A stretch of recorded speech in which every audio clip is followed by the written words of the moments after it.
Do you ever wonder what happens when stress enters into a negotiation?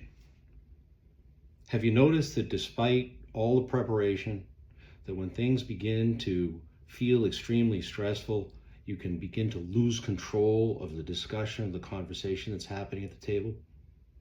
Well, let's talk about that a little bit today. The stressors that I'm talking about are the deadline that appears out of nowhere, the term that got reopened in the 11th hour of a 4-day negotiation, the counterparty that keeps you up all night long before negotiation started. Or worse yet, the complicated term that's dropped in your lap 2 hours before you've got to catch a plane home in order to see your kid play baseball or soccer or basketball. None of this is aimed at your reasoning or your logic. What it is an attack on your adrenal system. That attack may be deliberate or it may be unconscious by the other party. Regardless, it does have an effect on your performance. So what can we learn from special operations teams, professional athletes, and other people who operate under duress that we can apply as entrepreneurs? Well, the first thing is this, that under stress, we get sympathetic activation. And sympathetic activation is activation of the nervous system in a way the nervous system doesn't care whether you're under attack by a tiger, a lion, you're a surgeon under duress in an operating room, or you're a special operator in combat. What happens is dopamine, norepinephrine, epinephrine, and other hormones begin to release. And what happens then is heart rate begins to elevate. And as heart rate elevates, a whole bunch of things happen that are really critically important. Vision begins to narrow. Hearing begins to decrease and you're able to hear less. Sometimes you'll see hand tremor begin to get introduced. And your prefrontal cortex, at times, especially when your amygdala is under attack, starts to lose its ability to reason. What you're now doing is responding to an attack rather than reasoning through the situation that you're in. I have watched lawyers and trial lawyers begin to shake in court when they're under duress. I have watched surgeons lose their temper in operating rooms, again, because of stress and duress. I've watched board members in board meetings lose their temper and lose their control of the situation for the very same reason. And it's the same biology every single time.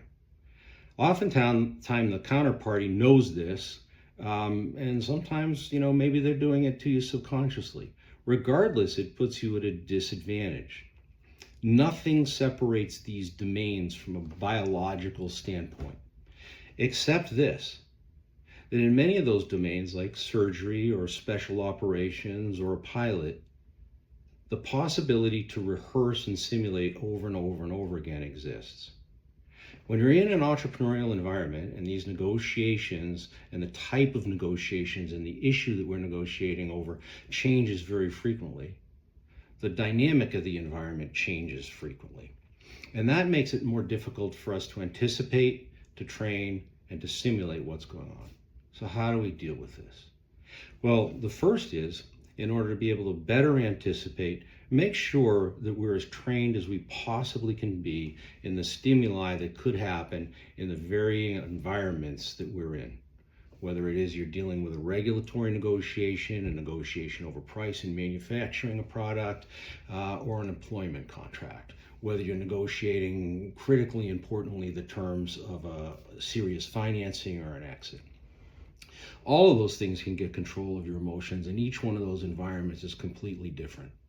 So we can only address them by making entrepreneurs familiar with them, anticipating that they're going to happen, and then simulating exactly what could go wrong in those situations. Simulation and preparation and anticipation will tend to lower our fear and lower our adrenal response to these circumstances. And so that's the first thing we can do. Second is simulating over and over and over again what could happen and how it's going to happen. This is what I'm sort of dedicating myself to here, to sharing this information and my experience in years of an investment banker, in years doing M&A negotiations, as a venture capitalist, as an entrepreneur myself. I think the difference between failure and success happens within a very, very narrow margin.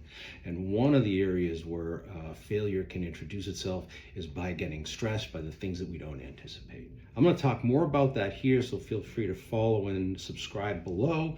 And also feel free to take a look into our course, AEIOU Medical and AEIOU entrepreneurship training programs, where we train in how to deal with those stresses that entrepreneurs face on a daily basis.